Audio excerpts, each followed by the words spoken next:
यिर्मयाह 29:11, 29:11, इसमें क्या लिखा है? क्या ये आपके लिए है? सोच के बताइए, ये आपके लिए है, मेरे लिए है? सोचिए, ये कहाँ पर पढ़ रहे हैं आप? यिर्मयाह की पुस्तक में आप पढ़ रहे हैं।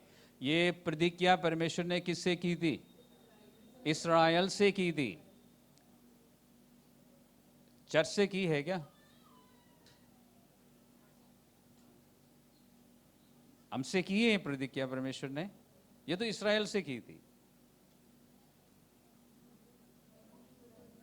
तो हम इस प्रतिज्ञा का दावा कैसे करेंगे?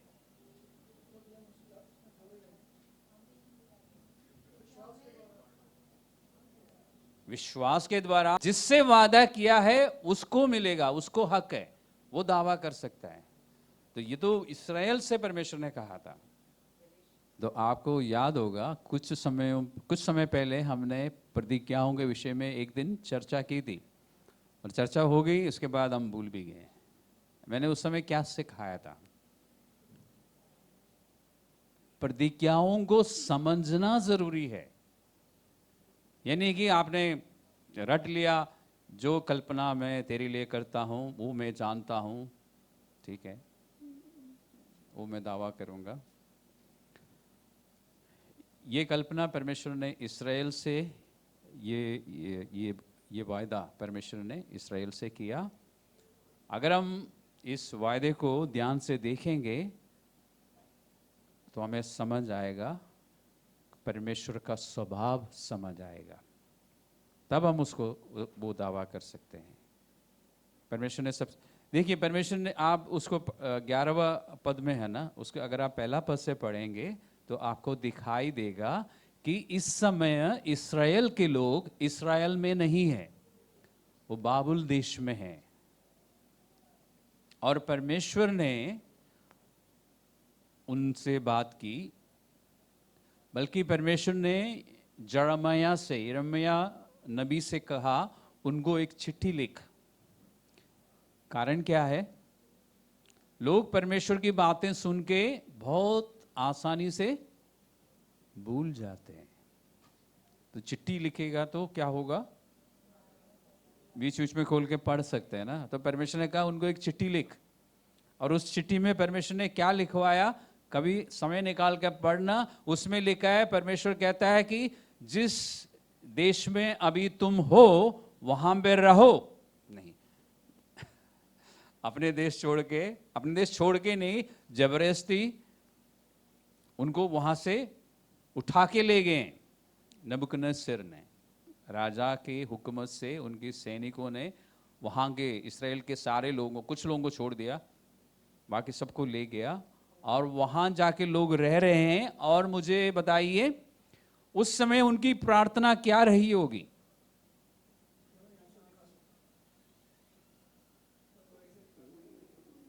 बंधुआई में है, कैप्टिविटी में है, और प्रार्थना क्या रही होगी? आजादी के लिए प्रार्थना रही होगी। और ये पूछते रहे होंगे लोग कि परमेश्वर हम अपना देश में कब जाएंगे, परमेश्वर हम पर अपनी करुणा दिखा, हमें वापस ले जाओ, ये प्रार्थना रही होगी। और यिर्मयाह के द्वारा जो चिट्ठी लिखी गई उसमें परमेश्वर ने कहा कि जिस देश में तुम अभी हो वहां पर रहो, घर बनाओ और वहां पर रहने का विचार करो। और हमारी प्रार्थना क्या है?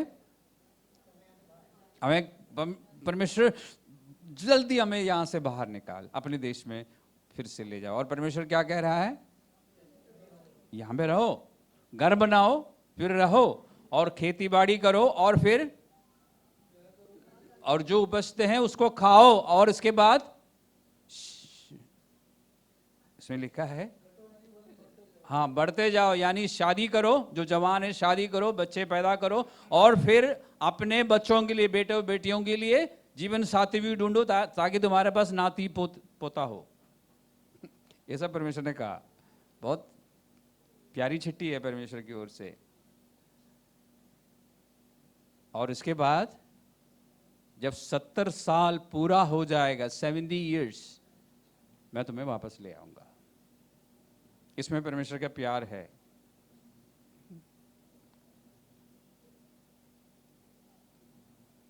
यानी जो बच्चा उस समय 10 साल का था वो सीनियर सिटीजन बन जाएगा, यानी वो सुपर सीनियर सिटीजन बन जाएगा जब लौट के आएगा, है ना। जो बच्चा 1 साल का था वो भी सीनियर सिटीजन होगा तब।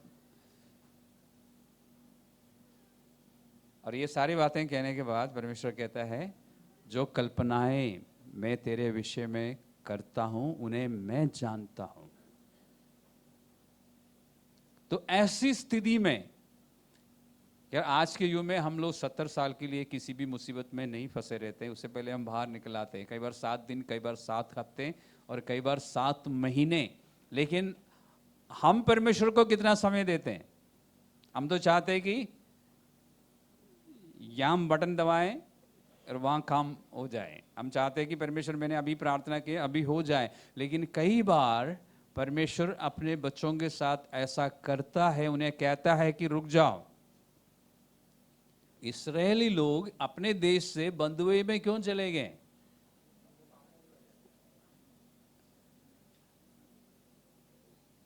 बहुत साधारण जवाब है उसका। परमेश्वर ने शुरू से उनसे कहा था अगर तुम मेरी बातों को मानते रहोगे तो अपने देश में खुशहाली से रहोगे, अगर नहीं मानोगे तो तुम बंधुए में चले जाओगे। जब तक तुम मेरी बात को मानोगे कोई भी देश, कोई भी सेना तुम्हें हरा नहीं सकेगी। लेकिन अगर तुम मेरी विधियों से हटकर चलोगे तो दूसरे देश के दूसरी जाति, उस समय देश शब्द नहीं था, राष्ट्र शब्द नहीं था उस समय क्या था? सिर्फ जाति और राज्य, क्योंकि हर राज्य में एक ही जाति के लोग होते थे। इसराइल में सिर्फ इसराइली होते थे और कुछ अन्य जातीय लोग भी होते थे, इसलिए एक देश में एक जाति होते थे। इसलिए आपको इंग्लिश में नेशंस मिलेगा जाति के लिए, क्योंकि every nation had only one ethnic group. Okay, ये था जनरल नॉलेज। ओके, परमेश्वर की बातों पर ना चलने के कारण वो बंधुआई में चले गए। तो कई बार हमारे साथ भी ऐसा है, हम परमेश्वर की विधियों से हटके चलते हैं तो हम क्या करते हैं? फंस जाते हैं। समझ आता ना फंस जाना? फिर हम क्या करते हैं? हाथ पैर मारते हैं, चटपटाते हैं। परमेश्वर कहते हैं कि परमेश्वर से मुझे सबको लगा देते हैं, पूरे चर्च को लगा देते ना। कैसे? प्रेयर रिक्वेस्ट, मैसेज नहीं, प्रेयर रिक्वेस्ट डालते हैं, फिर रिमाइंडर भी डालते हैं। हमारे बीच में समझदार लोग बहुत है। काम हो गया तो फटाफट प्रेस रिपोर्ट लिखते हैं कि मेरा काम हो गया थे, नहीं हुआ तो रिमाइंडर लिखते हैं कि आप प्रेयर करना क्योंकि अभी काम हुआ नहीं है। और कई बार सबकी प्रार्थना से जल्दी काम हो जाता है तो कई बार नहीं होता। तो ऐसी परिस्थिति में परमेश्वर कहता है कि जो कल्पनाएं मैं तुम्हारे विषय में रखता हूं या करता हूं उन्हें मैं जानता हूं। ऐसे लिखा है, हमें नहीं पता। हकीकत यह है ना, परमेश्वर मेरे प्रति इस समय जो कल्पना अपने हृदय में रखता है मुझे नहीं पता, लेकिन परमेश्वर को मालूम है। और उस समय परमेश्वर ने पूरा इस्राएल के लिए कहा था, क्योंकि परमेश्वर जब भी इस्राएल से बात करता था पूरा समाज से बात करता था एक साथ। लेकिन आज परमेश्वर ऐसा करता है क्या?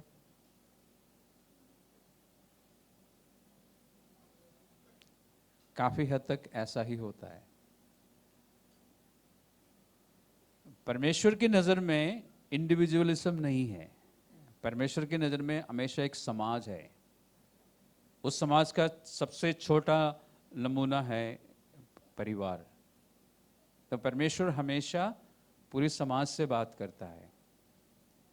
आज के युग में भी बहुत सारी बातें इस बात पर निर्भर है, क्योंकि परमेश्वर की योजना हमारे पूरे देश के लिए है जो हमें नहीं पता, हमारे दिल्ली शहर के लिए है जो हमें ठीक से नहीं पता, हमारी इस चर्च के लिए है। और हम क्योंकि इस चर्च में है तो काफ़ी हद तक हमारे हमारे व्यक्तिगत तौर पर हमारे लिए जो परमेश्वर की योजना है वो चर्च के प्रति परमेश्वर की जो योजना है उससे जुड़ी हुई है। और इसी तरह हमारे परिवार के लिए परमेश्वर की जो योजना है उससे जुड़ी हुई है हमारी व्यक्तिगत योजनाएं। वो हमें नहीं समझ आता, लेकिन परमेश्वर क्या कहता है, जो योजना मेरे पास है तुम्हारे लिए व्यक्तिगत तौर पर और पूरा परिवार के लिए और पूरी चर्च के लिए और पूरे देश के लिए, उन्हें मैं जानता हूं। और परमेश्वर एक आश्वासन देता है आज विश्वासियों को, चर्च के विश्वासियों को, कि सबसे पहले जो परमेश्वर के पास आपके लिए एक योजना है और परमेश्वर ने आपको नहीं भूला है। अब आप सोच रहे होंगे ना कि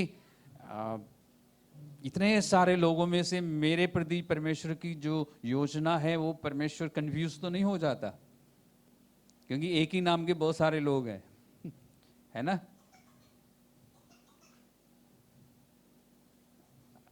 उस बारे में हमें परेशान होने की जरूरत नहीं है। परमेश्वर की मेमोरी बहुत अच्छी है, परमेश्वर को याद रहता है, परमेश्वर कभी नहीं भूलता। इसलिए पुरानी व्यवस्था में एक जगह पे परमेश्वर ने इस्राएल से बात करते हुए कहा था कि मैंने तुम्हें अपनी हथेली पे खोद रखा है। क्या मतलब है?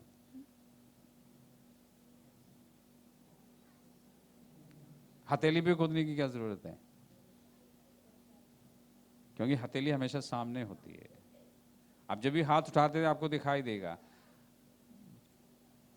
हमारे ध्यान रखना, बाइबल में परमेश्वर मनुष्य की स्तर पे आके बात करता है। अगर आप परमेश्वर के स्टाइल में बात करें तो हमें कुछ नहीं समझ आएगा।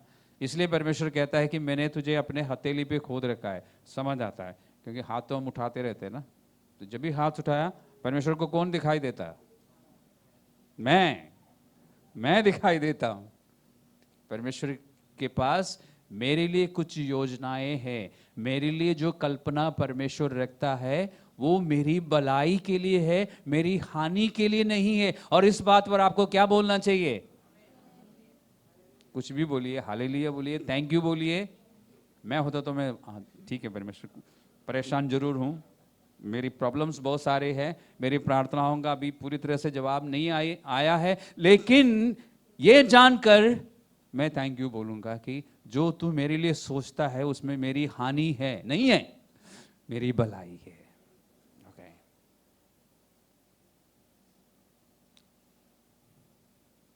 उस समय उनसे ये बात की गई थी, आज हमसे परमेश्वर कहता है, हम में से हर एक से कहता है कि परमेश्वर के पास मेरे लिए कुछ कल्पनाएं हैं और वो बुरी नहीं है। मुझे नुकसान पहुंचाने के लिए नहीं, मुझे हानि पहुंचाने के लिए नहीं, मेरी भलाई के लिए है। और फिर उस समय परमेश्वर ने उनसे कहा था, और अंत में, यानी तुम्हें कुछ समय, थोड़ा समय, मतलब 70 साल, ज्यादा नहीं, ठीक है, थोड़ा समय यहां रहना होगा। और परमेश्वर ने एक और बात कही थी, जिस हाल में अभी तुम हो वहां पे रह के, और जिस देश में तुम अभी हो वहां पे रह के एक काम करना, उस देश की खुशहाली के लिए यत्न करना।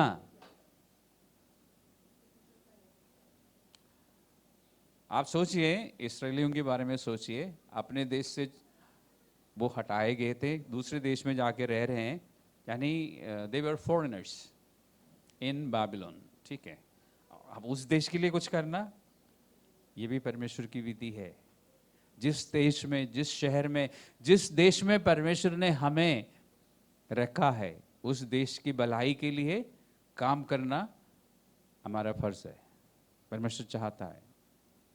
हमारे देश को गाली देने के लिए परमेश्वर नहीं कह रहा है, हमारे देश की भलाई के लिए काम करो। क्या मतलब है? देश की भलाई का मतलब क्या है? पॉलिटिक्स को भूल जाइए, देश की भलाई का मतलब क्या है? देशवासियों की भलाई। परमेश्वर उस जमीन के बारे में बात नहीं कर रहा है जो ट्रायंगुलर शेप में है, ऐसा ऐसा है। वहाँ के लोगों के बारे में परमेश्वर बात कर रहा है, हमारे पड़ोसियों के बारे में, जिनसे हम मिलते हैं, जिनके बीच में हम उठते बैठते हैं, उनकी भलाई सोचा करो हमेशा, और उनकी भलाई के लिए जो तुम कर सकते हो वो करो, वो हमारा फर्ज है।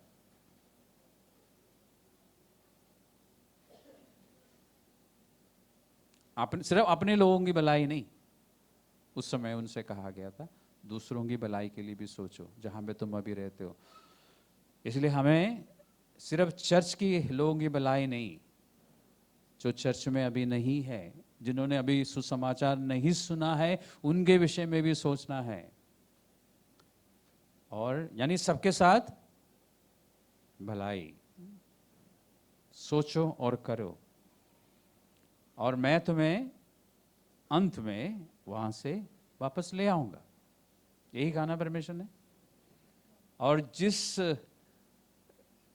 तरह का भविष्य के लिए तुम आशा रखते हो अभी, वो तुम्हें मिल जाएगा। लेकिन थोड़ा समय जहां पर अभी हो वहां रहना होगा। अच्छा होता है कि तुरंत परमेश्वर कहता है कि 7 घंटे में तुम बाहर आ जाओगे, अच्छा होता।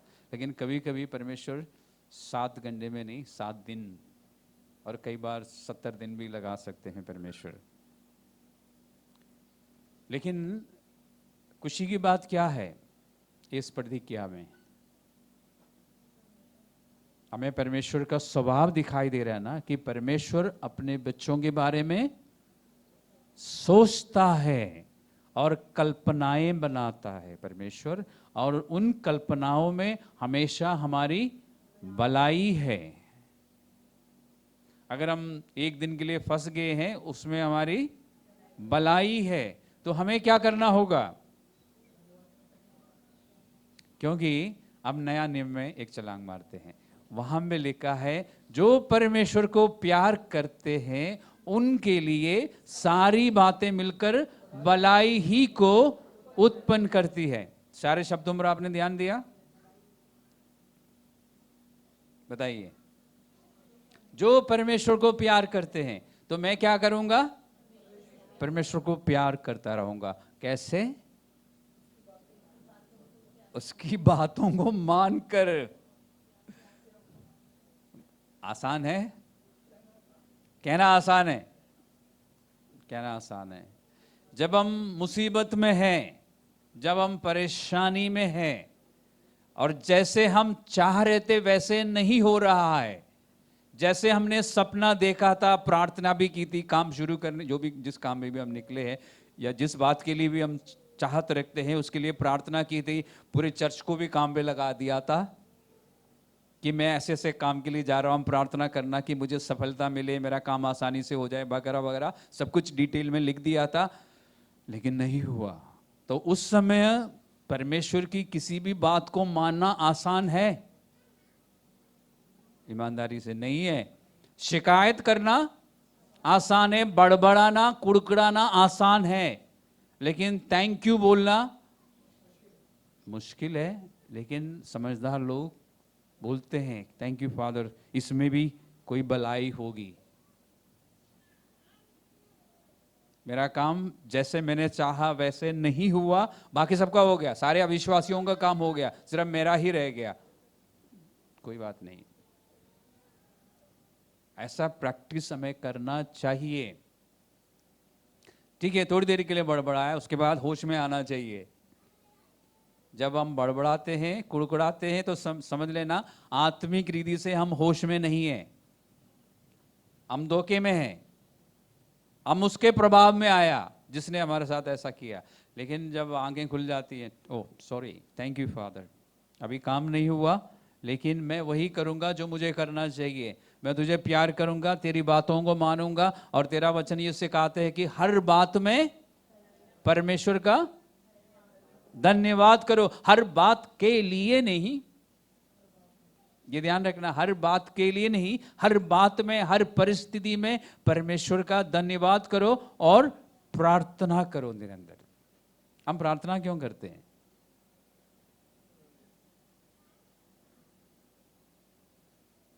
हम प्रार्थना क्यों करते हैं?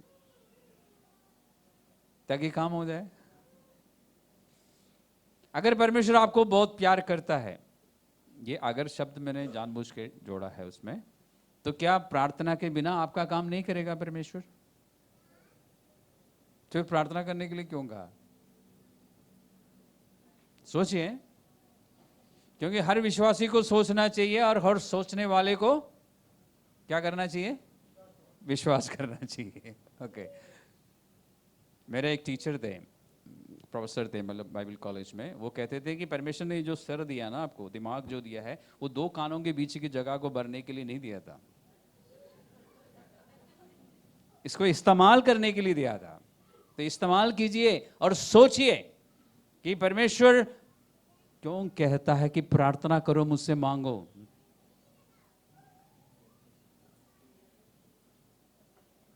कारण होगा ना, बल्कि कारण होंगे, मतलब बहुत सारे कारण।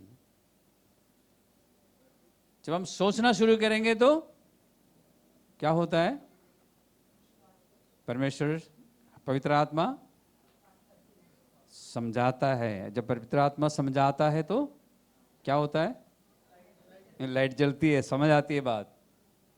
इसलिए सोचिए, विचार कीजिए, पूछिए परमेश्वर से कि ये प्रार्थना हम क्यों करते हैं। क्योंकि प्रभु यीशु मसीह को जानने से पहले भी हम प्रार्थना करते थे, वो प्रार्थना कुछ और थी और ये प्रार्थना कुछ और है। बाइबल के अनुसार प्रार्थना कुछ और है। प्रार्थना के पीछे बहुत सारे कारण हैं। एक कारण मैं बताता हूं, मैं एक बार बता चुका हूं, फिर से बता रहा हूं। ये मत सोचना कि आपकी प्रार्थना से परमेश्वर घबरा जाएगा और आपका काम कर देगा, कि सारी पूरी चर्च लगी हुई है प्रार्थना में। यानी आप परमेश्वर के ऊपर प्रेशर नहीं डाल सकते आपकी प्रार्थना से। परमेश्वर ने जो सोच रखा है वही करेगा आपके लिए, फिर क्यों प्रार्थना कर रहे हैं हम? आप एग्जाम लिखने, जैसे बोर्ड एग्जाम लिखे थे अभी, उसके बाद बच्चों ने एंट्रेंस एग्जाम भी दिए, तो आपको तो पास कराना ही है परमेश्वर को, ठीक है? परमेश्वर तो पास कराएंगे आपको, फिर क्यों प्रार्थना कर रहे हैं आप?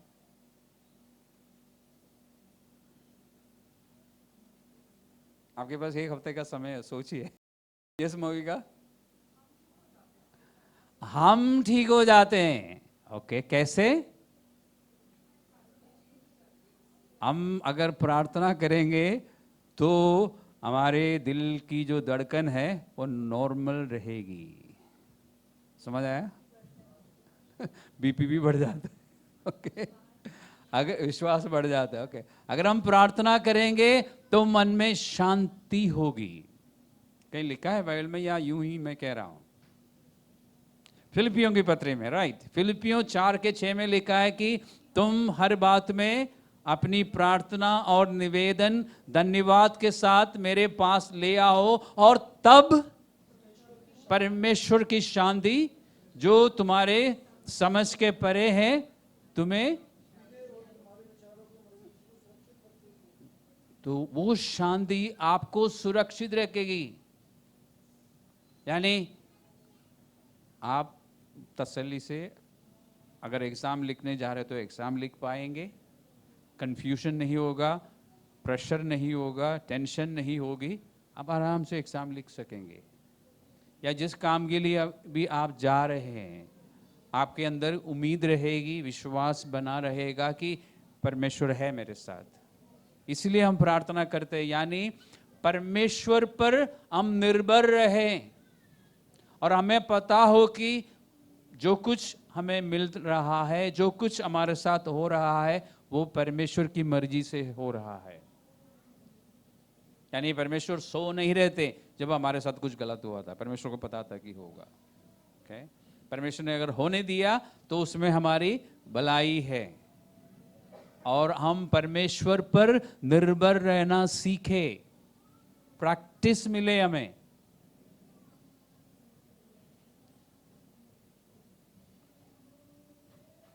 परमेश्वर प्रभु यीशु मसीह हमें अनुशासन में रखना चाहता है, डिसिप्लिन में रखना चाहता है, और हम क्या चाहते हैं? हम बहुत कुछ चाहते हैं, उसके बारे में हम चर्चा करने की जरूरत नहीं है। इसलिए प्रार्थना का एक कारण यह है कि हम प्रभु में बने रहें और हमारे मन में शांति हो, हम विश्वास कर सके, भरोसा कर सके प्रभु में कि प्रभु हमारे लिए अच्छा ही करेगा। इसलिए हम प्रार्थना करते हैं बार बार।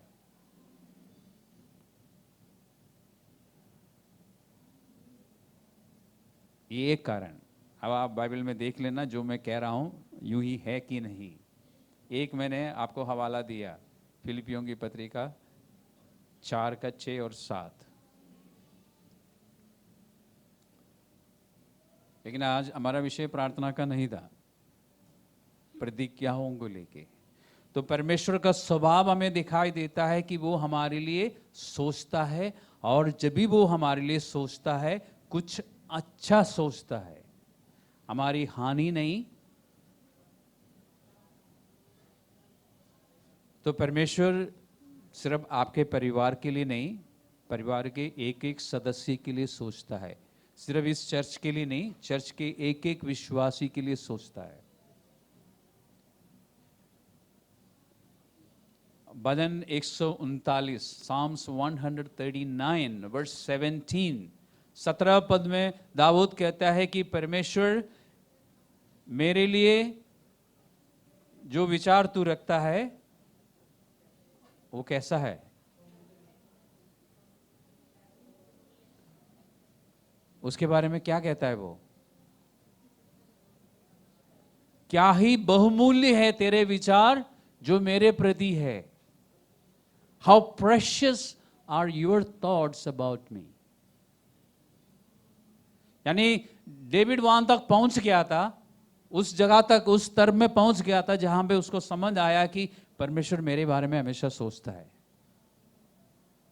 हम सबको वहां पहुंच, उस जगह, उस स्थान तक पहुंचना चाहिए जहां पे हमारी डेली लाइफ में हमें पता हो, सिर्फ संडे के दिन नहीं, या आपसे जब फोन में बात होती है तब की बात नहीं, आपको हर घड़ी ये मालूम हो कि परमेश्वर मेरे लिए सोचता है।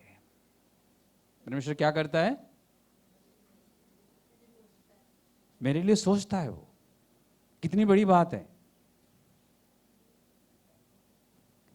एक दिन अगर आप बैठ के सोचेंगे ना इस बारे में, आप बदल जाएंगे। वो दिन कब आएगा? 10 मिनट निकाल के सोचना शुरू कीजिए कि सृजनहार परमेश्वर जो इस पूरे संसार का, इस ब्रह्मांड का मालिक है, उस परमेश्वर के पास आपके विषय में सोचने के लिए समय है, और वो सोचता है। आशीष के लिए सोचता है, अभिषेक के लिए सोचता है, बैठ के सोचता है। परमेश्वर सोचता है और कल्पनाएं हैं। सिर्फ इधर आपके लिए भी है, अंगिता के लिए भी है, आंचल के लिए भी है, सबके लिए परमेश्वर सोचता है। अंशुल तेरे लिए भी है। उस परमेश्वर की महानता के विषय में जरा सोचिए। आप नाचना शुरू करेंगे कि इतना इतना प्यार करता है परमेश्वर, मेरे बारे में सोचता है। दाऊद को पता था, दाऊद को समझ आया था, इसलिए उसने कहा कि मेरे प्रति तेरे जो विचार है कितना बहुमूल्य है परमेश्वर, और मैं इस बारे में सोचना शुरू करूं या गिनना शुरू करूं तो वो अनगिनत है। और यही बात भजन 40 में भी है, साम्स 40 में, साम 40 में है। तो परमेश्वर अपने बच्चों के लिए सोचता है, विचार करता है, योजनाएं बनाता है। और आपको एक और तसल्ली की बात बताता हूं, जो कुछ परमेश्वर ने आपके लिए सोचा है ना, परमेश्वर की जो योजना है आपके लिए वो पूरी होगी, क्योंकि कोई रोक नहीं सकता परमेश्वर को, यहां तक कि आप भी रोक नहीं सकते। तसल्ली आ गई ना? तो सबसे पहले परमेश्वर मेरे लिए सोचता है, नंबर 1। नंबर 2, परमेश्वर को मालूम है कि वो क्या सोच रहा है मेरे लिए, मुझे नहीं मालूम, परमेश्वर को पता है। और तीसरी बात, उसमें हानि नहीं है, मेरा फायदा है, भलाई है। और चौथी बात क्या है? वो पूरी होकर ही रहेगी। तो फिलहाल यहां हम रुक जाते हैं कि परमेश्वर की कोई भी प्रतिक्रिया जब आपको मिलती है ना, उसको जरा समझने की कोशिश करना इस तरह, तब बहुत कुछ बदल जाएगा आपके जीवन में। फिर आप खुशी खुशी गाते हुए, सीटी बजाते हुए रहे, मतलब जिएंगे। एक गीत है ना, मुसीबत में सीटी बजाते रहो, एक पुराना गीत है शायद। तो आप सीटी बजाते हुए निकलेंगे, आपको पता है कि मेरा पिता मेरे लिए सोच रहा है, और जो कुछ भी वो सोच रहा है उसमें मेरी भलाई है, और जो कुछ भी वो सोच रहा है मेरे जीवन में पूरा होकर ही रहेगा। कोई भी ताकत रोक नहीं सकेगी। इस बात में आप क्या बोलेंगे? आपकी मर्जी है। परमेश्वर की स्तुति हो। कितना महान परमेश्वर, जिसकी हम सेवा करते हैं, जिसकी हम तारीफ करते हैं। तो ऐसा विचार रखने वाला परमेश्वर के लिए हमारे मन में धन्यवाद होना चाहिए, और हमें खूब गाना चाहिए, है ना। तो हम वर्शिप टीम के साथ मिलकर एक गीत गाते हैं, और अगले संडे फिर जब हम आएंगे, हमारे पास बहुत सारी अच्छी गवाहियाँ होंगी। इस हफ्ते हम अनुभव से जानेंगे कि मेरा परमेश्वर मेरे लिए सोचता है, अच्छा सोचता है।